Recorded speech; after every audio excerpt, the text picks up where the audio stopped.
Class 9th maths introduction for exercise 1.2। ठीक है, exercise आपने 1.1 देखा, आपको अच्छे से समझ में आया। ठीक है, उसके बाद इंट्रोडक्शन देखेंगे इस वीडियो में और उसके साथ साथ आप इसके एक्सरसाइज भी देखेंगे। कौन सा एक्सरसाइज? 1.2 एक्सरसाइज भी करेंगे। ठीक है, तो मैं बात कर रहा था कि हम नंबर लाइन पे रिप्रेजेंट करते हैं इंटीजर्स को। ऑलरेडी हमने शुरुआत की क्लासों में किया है। जैसे 0 यहाँ पर होता है, पॉजिटिव नंबर राइट साइड में और नेगेटिव नंबर लेफ्ट साइड में। जैसे यहाँ पे 1 2 3 4 5 6, क्योंकि लाइन है इन्फिनिटी तक होता है, एंडलेस है। ऐसे यहाँ -1 -2 -3 आगे तक चलता जाएगा। ठीक है, बट यहाँ पर अगर आप देखोगे, यहां पर आप देखोगे तो आपको रिप्रेजेंट करने के लिए जैसे आ गया √2, √3 कहां रिप्रेजेंट करेंगे, √5 कहां रिप्रेजेंट करेंगे, कहां पर होगा नंबर लाइन पे, तो वो आज हम सीखेंगे। उसके साथ साथ आपको सीखना है पाइथागोरस।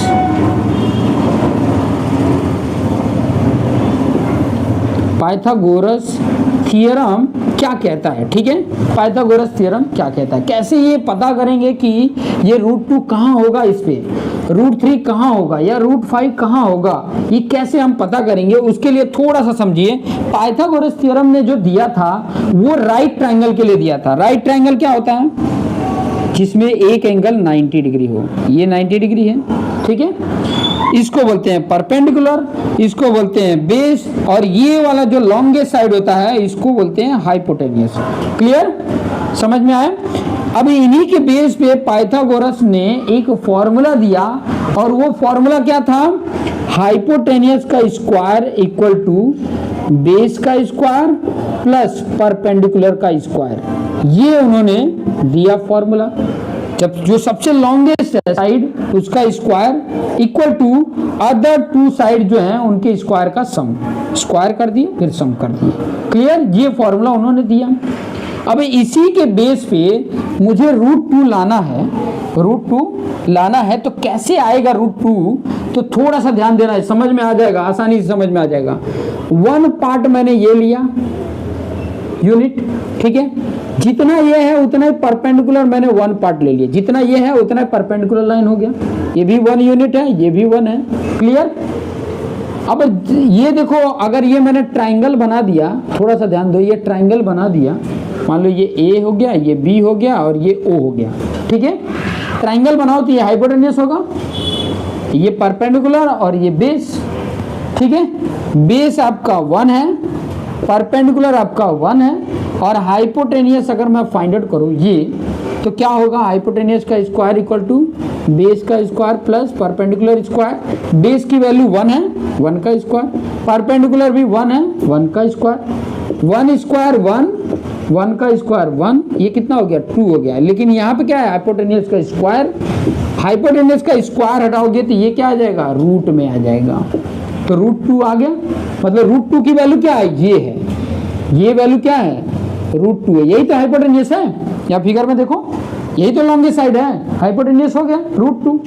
बट हमको तो ये नंबर लाइन पे चाहिए ना, कहाँ चाहिए? नंबर लाइन पे चाहिए। तो ये नंबर लाइन पे कैसे होगा? आपने क्या कर देना है? राउंडर लेना है, यहाँ पर उसका सेंटर पॉइंट रखो और यहाँ से लेके इसको ऐसे ड्रॉ कर देना है। कहाँ पर? यहाँ रखा और यहाँ पर आपने उसको रखा और ये मैंने ड्रॉ कर दिया। तो ये जो पॉइंट आया, ये पॉइंट मेरा क्या है? √2 है। क्लियर हुआ? √2 समझ में आ गया? क्लियर। अब आगे अगर पूछ लिया कि √3 आप बताओ, तो √3 के लिए क्या करोगे? ये जितना इधर किए उतना परपेंडिकुलर 1 यूनिट ही ड्रॉ करो। तो ये जो होगा वो √3 होगा। 1 यूनिट मतलब इसके परपेंडिकुलर ड्रॉ करना, ये 1 यूनिट। कैसे आएगा यहीं पे बता देता हूँ। जैसे देखो, बेस ये हो गया, अब परपेंडिकुलर ये हो गया और हाइपोटेनियस ये, तो ये लाना है। तो देखो यहाँ पर बेस क्या होगा? √2 है, देखो ना, बेस √2, परपेंडिकुलर क्या है? 1 है। तो यहाँ पर अगर फॉर्मूले में रखोगे तो √2 का स्क्वायर प्लस P1 का स्क्वायर, रूट का स्क्वायर करते हैं तो रूट हट जाता है, और यहाँ 1 का स्क्वायर 1 आया क्या? 3। लेकिन ये h स्क्वायर है ना, तो स्क्वायर हटाओगे तो क्या आ जाएगा? √3 आ जाएगा। तो ये जो वैल्यू है √3 है, इसमें भी ये r कैसे लगाओगे और ये ऐसे घुमाओगे तो यहाँ कहीं आ जाएगा आपका √3 नंबर लाइन पे। ठीक है, यही है, देखो राउंडर से जितना घुमाओगे ऐसे करके राउंडर को घुमाओ, जहाँ पे कट करता है वो √3 की वैल्यू हो जाती है।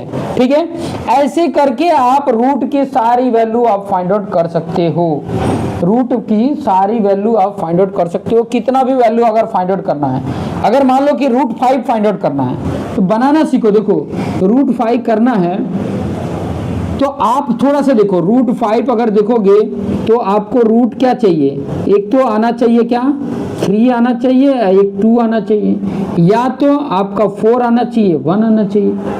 4 किसका स्क्वायर है, 2 का स्क्वायर है, और ये 1 का स्क्वायर 1 ही होता है। तो आप यहाँ से देख सकते हो ना, ये 2 का स्क्वायर है मतलब 2 यूनिट यहाँ पे आएगा, और ये 1 मतलब 1 यूनिट इधर जाएगा, तो आपका √5 भी आ जाएगा। ठीक है, इस तरीके से आप करते जाओ, या तो यहीं पे देखो √3 और 1 लो तो √4 आ जाएगा, फिर 1 लो, ज़्यादा एक ही में करोगे तो ये इधर आ जाएगा। तो इससे बेटर है कि आगे 2 के बाद जो आता है वो आगे करते जाना है। तो ये सब आपके सामने एक्सरसाइज 1.2 में नंबर लाइन पे किस तरीके से रूट की वैल्यू रिप्रेजेंट करते हैं। अच्छा, एक और क्वेश्चन इसमें पूछ लेता है कि क्या सभी अंडर रूट वैल्यू जो है, क्वेश्चन में बोला है कि सभी अंडर रूट वैल्यू क्या वो इरेशनल नंबर है, क्योंकि ये मैंने बताया भी था इसके पहले वाले में कि रूट वाली वैल्यू इरेशनल होती है, लेकिन सभी नहीं होती है। जैसे √3, √4 नहीं है, क्योंकि √4 क्या है, परफेक्ट स्क्वायर है ना, 4 2 का स्क्वायर है, तो 2 तो बाहर आ जाएगा, तो 2 is not a irrational number, 2 क्या है, रैशनल नंबर हो जाएगा। समझ में आया? तो ये क्वेश्चन ये ऐसा भी पूछा हुआ है कि क्या सभी अंडर रूट वैल्यू इरेशनल होंगी, तो नहीं। एग्जाम्पल दे सकते हो कि √4 = 2, √9 = 3, √16 = 4, √25 = 5, √36 = 6, √49 = 7। तो ये जो आया आपका 2 आया, 3 आया, 4 आया, 5 आया, 6 आया, 7 आया, 8 आया, 9 आया, ये सभी इरेशनल नहीं है, ये रैशनल नंबर है। तो अंडर रूट की सभी वैल्यू इरेशनल नहीं होंगे, कुछ होंगे कुछ नहीं होंगे।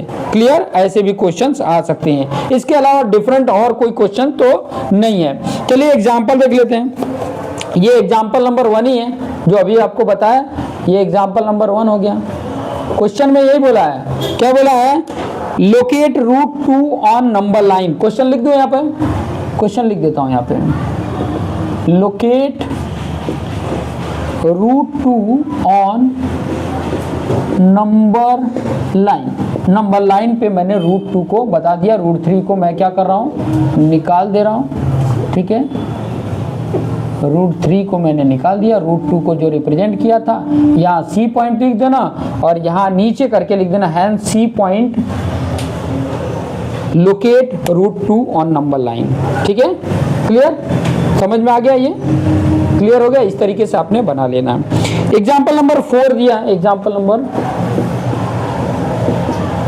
4 क्या बोला? एग्जाम्पल नंबर 4 वैसे लोकेट √3 ऑन द नंबर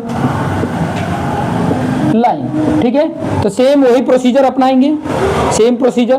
क्या करेंगे, आपने नंबर लाइन पहले तो बना देना है, और पॉजिटिव है तो इधर 0 रखो, इधर 1 रखो, इधर आप 2 रखो, इधर आप 3 रखो। थोड़ा सा बेहतरीन बनाना कि जगह स्पेसिंग सेम हो। ठीक है, अब आपके पास ये 1 हो गया, तो आपने ये 1 ड्रॉ कर दिया, तो ये जो बताया ये √2 बताया। फिर इस पे परपेंडिकुलर लाइन हमने बना दिया, 1 यूनिट का, जितना ये है उतना ये परपेंडिकुलर होना चाहिए। ठीक है, किसका यूज करोगे, प्रोटेक्टर का यूज करो, उससे आप ये 90 डिग्री बना दोगे। अभी ये जो लाइन होगा, देखो यहाँ पर A रख दिया, ये O रख दिया, ये B रख दिया, इसको C रख दो। ठीक है, तो O से लेके C तक का जो डिस्टेंस है वो √3 होगा, और वो हमने जो ड्रॉ किया ऐसे करके आर्क ड्रॉ किया, तो ये जहाँ पर आ रहा है ये मान लो डी पॉइंट है, तो ये डी पॉइंट क्या बताएगा, √3 रिप्रेजेंट करेगा। ठीक है, √3 क्या रिप्रेजेंट करेगा, तो यहाँ पर लिख दोगे, देखो यहाँ पर क्या लिखोगे, यहाँ पर आप लिखोगे कि O to B √2 है एंड B to C 1 है। ठीक है, इसको आपने ले लिया बेस और इसको ले लिया परपेंडिकुलर, और हाइपोटेनियस का square equal to base square plus perpendicular square कर लेना। बेस कितना है, √2 का स्क्वायर, परपेंडिकुलर 1 स्क्वायर, ये 2 हो गया, ये 1 हो गया, ये 3 हो गया, किसका, h स्क्वायर का। तो हाइपोटेनियस कैसे आएगा, ये √3 हो जाएगा। तो ये मेरा हाइपोटेनियस था। ठीक है, और ये वैल्यू यहाँ पर आ जाती है। तो यहाँ पर आप यहाँ पर क्या लिखोगे, hence D point, D locate किया है तो डी, जो भी आप पॉइंट लोकेट करते हैं, डी इक्वल टू √3 ऐसे लिख दो, D point on the number line, number line. ठीक है, रिप्रेजेंट या लोकेट √3, लोकेट √3, इस तरीके से आपने लिख देना है। ठीक है, समझ में आया, समझ में आ रहा है। इसी तरीके से आपको ये क्वेश्चंस करने हैं। तो ये था आपका एग्जांपल नंबर 4, ये था एग्जांपल नंबर 3, एग्जांपल नंबर 1 और 2 इसके पहले वाले क्वेश्चंस में बताए थे। आगे क्या दिया हुआ है, एक्सरसाइज दिया हुआ है। एक्सरसाइज में भी सेम इसी तरीके का है, तो इसको फटाफट नोट डाउन करो कि मैं एक्सरसाइज आपको बता दूं। एक्सरसाइज में 4 क्वेश्चंस हैं। ठीक है, क्वेश्चन 4 हैं, उनको मैं बता देता हूं।